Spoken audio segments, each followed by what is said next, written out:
ದೇವರ ಪರಿಶುದ್ಧ ನಾಮಕ್ಕೆ ಸ್ತೋತ್ರವಾಗಲಿ. ಈ ದಿನದ ದೇವರ ವಾಕ್ಯ ಆದಿಕಾಂಡ 17ನೇ ಅಧ್ಯಾಯ 1ನೇ ವಾಕ್ಯ. ಅಬ್ರಹಾಮನು 99 ವರ್ಷದವನಾದಾಗ ಯೆಹೋವನು ಅವನಿಗೆ ದರ್ಶನ ಕೊಟ್ಟು, ನಾನು ಸರ್ವಶಕ್ತನಾದ ದೇವರು, ನನಗೆ ನಡಕೊಂಡು ದೋಷವಿಲ್ಲದವನಾಗಿರು. ಹೌದು ಪ್ರಿಯ ದೇವರ ಮಕ್ಕಳೇ, ಇವತ್ತಿನ ದೇವರ ವಾಕ್ಯದಲ್ಲಿ ನಾವು ಗಮನಿಸುತ್ತಿದ್ದೇವೆ. ಇಲ್ಲಿ ದೇವರ ವಾಕ್ಯವು ಸ್ಪಷ್ಟವಾಗಿ ಬರೆಯಲ್ಪಟ್ಟಿದೆ. ಅಬ್ರಹಾಮನು 99 ವರ್ಷದವನಾಗಿದ್ದಾಗ ಯೆಹೋವನು ಅವನಿಗೆ ದರ್ಶನ ಕೊಟ್ಟು, ನಾನು ಸರ್ವಶಕ್ತನಾದ ದೇವರು, ನನಗೆ ನಡಕೊಂಡು ದೋಷವಿಲ್ಲದವನಾಗಿರು ಎಂಬುದಾಗಿ ಬರೆಯಲ್ಪಟ್ಟಿದೆ. ಇದೇ ವಾಕ್ಯವನ್ನ ನಾವು ತಮಿಳು ಭಾಷೆಯಲ್ಲಿ ಓದುವುದಾದ್ರೆ ದೇವರ ವಾಕ್ಯ ಈ ರೀತಿಯಲ್ಲಿ ಬರೆಯಲ್ಪಟ್ಟಿದೆ.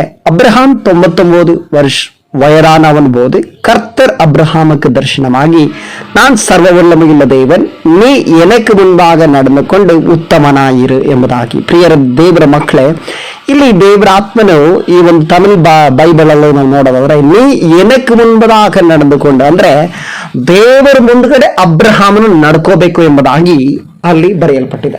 ಅಂದ್ರೆ ದೇವರ ಕಣ್ಣೆದುರಿನಲ್ಲಿ ಇಲ್ಲಿ ನಡ್ಕೊಂಡು ದೋಷವಿಲ್ಲದವನಾಗಿರು ಎಂಬುದಾಗಿ ಬರೆಯಲ್ಪಟ್ಟಿದೆ. ಅಂದ್ರೆ ತಮಿಳ್ ಭಾಷೆಯಲ್ಲಿ ನಾವು ನೋಡೋದಾದ್ರೆ ದೇವರ ಮುಂದ್ಗಡೆ ನಡ್ಕೊಂಡಿರ್ಬೇಕು. ಯಾವ ರೀತಿ ನಡ್ಕೊಂಡಿರ್ಬೇಕಂದ್ರೆ ನೋಡ್ರಿ, ಈ ಒಂದು ವಾಗ್ದಾನವನ್ನ ದೇವರು ಅಬ್ರಹಾಮನೊಂದಿಗೆ ಒಂದು ಒಡಂಬಡಿಕೆಯನ್ನ ದೇವರು ಮಾಡ್ಕೊಳ್ತಾ ಇದ್ದಾನೆ.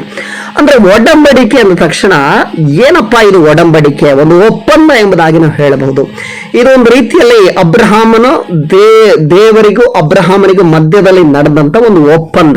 ನಿಜವಾಗಿ ಹೇಳ್ಬೇಕಂದ್ರೆ ಒಂದು ಒಡಂಬಡಿಕೆ. ಪ್ರಿಯ ದೇವರ ಮಕ್ಕಳೇ, ಈ ಒಂದು ಒಡಂಬಡಿಕೆ ಬಗ್ಗೆ ನಾವು ಮಾತನಾಡೋದಾದ್ರೆ ದೇಶಗಳು ವಿದೇಶಗಳು ಸೇರಿ ಒಡಂಬಡಿಕೆ ಮಾಡಿಕೊಳ್ತವೆ. ಯುದ್ಧಗಳು ಮಾಡೋ ಸಮಯದಲ್ಲಾಗಿರಬಹುದು.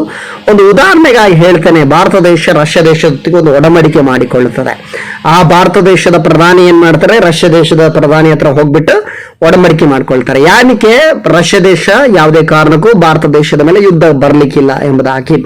ಆ ರೀತಿಯಲ್ಲಿ ಒಂದು ಒಡಂಬಡಿಕೆಯನ್ನ ಇಲ್ಲಿ ದೇವರೇ ಅಬ್ರಹಾಮನ ಹತ್ರ ಬಂದು ಅಬ್ರಹಾಮನಿಗೆ ದರ್ಶನ ಕೊಟ್ಟು ಅಬ್ರಹಾಮನ ಜೊತೆ ಒಡಂಬಡಿಕೆನ ಮಾಡ್ಕೊಳ್ತಾ ಇದ್ದಾರೆ. ಏನಂತ ಹೇಳಿ, ಅಬ್ರಹಾಮನೇ, ನಾನು ಸರ್ವಶಕ್ತನಾದ ದೇವರು, ನಾನು ಪರಿಶುದ್ಧವುಳ್ಳ ದೇವರು, ನೀನು ಕೂಡ ಪರಿಶುದ್ಧವಾಗಿರಪ್ಪ, ನೀನು ದೋಷವಿಲ್ಲದವನಾಗಿರು, ಅಂದ್ರೆ ಉತ್ತಮನಾಗಿರು, ನನಗೆ ನೀನೇನ್ ಮಾಡು, ತಗ್ಗಿಸ್ಕೊಂಡೆ, ನನ್ನ ಮುಂದುಗಡೆ ನೀನು ದೋಷವಿಲ್ಲದವನಾಗಿ ಕಾಣಿಸ್ಕೋ, ನನ್ನ ಕಣ್ಣೆದುರಿನಲ್ಲಿ ನೀನು ದೋಷವಿಲ್ಲದವನಾಗಿರು ಎಂಬುದಾಗಿ ಅಬ್ರಹಾಮನಿಗೆ ದೇವರು ಒಂದು ಒಡಂಬಡಿಕೆನ ಮಾಡ್ತಾರೆ. ನೋಡ್ರಿ, ಒಡಂಬಡಿಕೆ ಅಂದ ತಕ್ಷಣ ಅನೇಕ ಸಮಯಗಳಲ್ಲಿ ಬಾಡಿಗೆ ಮನೆಯಲ್ಲಿರುವಂತವರು ಒಂದು ಒಪ್ಪಂದದ ಪತ್ರಿಕೆಯನ್ನು ಮಾಡೋದನ್ನ ನಾವು ಗಮನಿಸ್ತೇವೆ. ಆ ಒಪ್ಪಂದ ಪತ್ರಿಕೆಯಲ್ಲಿ ಕೆಲವು ಷರತ್ತುಗಳಿರ್ತವೆ. ಅಂದ್ರೆ ನೀನು ಇದನ್ನ ಮಾಡಬೇಕು, ನೀನು ಇದನ್ನ ಮಾಡಬಾರ್ದು, ಇದನ್ನ ಮಾಡಬಹುದು, ಇದನ್ನ ಮಾಡಬಾರ್ದು ಎಂಬಾಗಿ ಅನೇಕ ಷರತ್ತುಗಳನ್ನ ಹಾಕಿರ್ತೀವಿ. ಅದೇ ರೀತಿಯಲ್ಲಿ ಇಲ್ಲಿ ದೇವರೇ ಪರಲೋಕದಿಂದ ಭೂಲೋಕಕ್ಕೆ ಬರ್ತಾನೆ.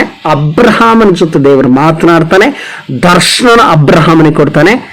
ಅಬ್ರಹಾಮನಿಗೆ ದೇವರು ಕೊಟ್ಟು ಅಬ್ರಹಾಮನೊಟ್ಟಿಗೆ ದೇವರು ಹೇಳ್ತಾನೆ, ನಾನು ನಿನ್ನ ಸಂಗಡ ಒಡಂಬಡಿಕೆ ಮಾಡಿಕೊಳ್ಳುತ್ತೇನೆ ಎಂಬುದಾಗಿ ದೇವರ ಆತ್ಮ 2ನೇ ವಾಕ್ಯದಲ್ಲಿ ನಾವು ಗಮನಿಸ್ತಾ ಇದ್ದಾವೆ. ಪ್ರಿಯ ದೇವರ ಮಕ್ಕಳೇ, ಅಂದ್ರೆ ದೇವರು ಅಬ್ರಹಾಮನನ್ನ ಆಶೀರ್ವದಿಸುವುದಕ್ಕಿಂತ ಮುಂಚೆ ಅಲ್ಲಿ ಒಂದು ಒಡಂಬಡಿಕೆ ಆಯ್ತು. ದೇವರು ನಿನ್ನನ್ನ ಆಶೀರ್ವಾದ ಮಾಡಬೇಕಂದ್ರೆ ಒಂದು ಒಡಂಬಡಿಕೆ ಆಗಬೇಕು. ಅದು ಏನಪ್ಪ ಒಡಂಬಡಿಕೆ ಅಂದ್ರೆ, ದೇವರು ಸರ್ವಶಕ್ತನಾಗಿದ್ದಾನೆ, ದೇವರ ಮುಂದುಗಡೆ ಯಾವಾಗಲೂ ದೋಷವಿಲ್ಲದವರಾಗಿರಬೇಕು, ಪರಿಶುದ್ಧವಾಗಿರಬೇಕು, ಉತ್ತಮರಾಗಿರಬೇಕು, ನೀತಿಪರವಾಗಿ ನಿಲ್ಲುವಂತವರಾಗಿರಬೇಕು.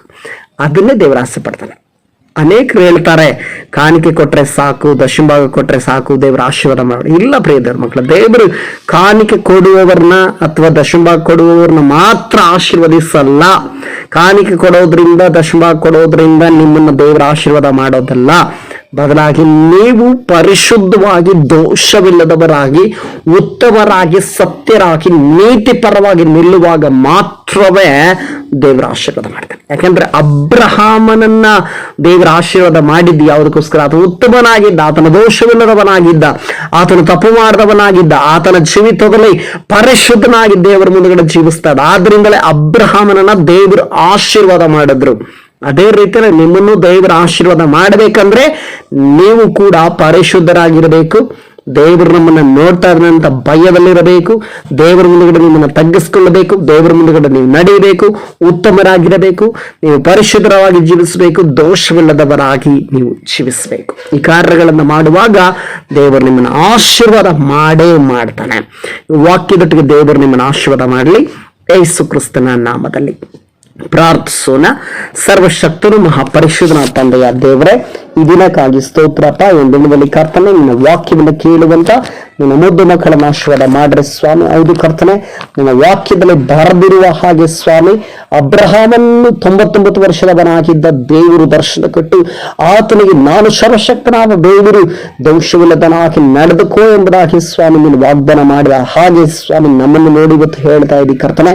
ನಾವು ಯಾವ ರೀತಿ ಇರಬೇಕು, ಯಾವ ರೀತಿ ಇರಬಾರದು ಎಂಬುದಾಗಿ ಕರ್ತನೆ ನಮ್ಮ ಮಧ್ಯದಲ್ಲಿ ಸ್ವಾಮಿ ನೀನು ಹೇಳಿದ ಈ ಒಪ್ಪಂದಕ್ಕಾಗಿ ನಿನಗೆ ಸ್ತೋತ್ರ ಮಹಿಮೆಗಳನ್ನು ಸಲ್ಲಿಸ್ತಾ ಯೇಸು ಕ್ರಿಸ್ತನ ನಾಮದಲ್ಲಿ ಪ್ರಾರ್ಥಿಸ್ತಾ ಅದನ್ನು ತಂದೆಯ ದೇವರೇ. Amen, amen, amen.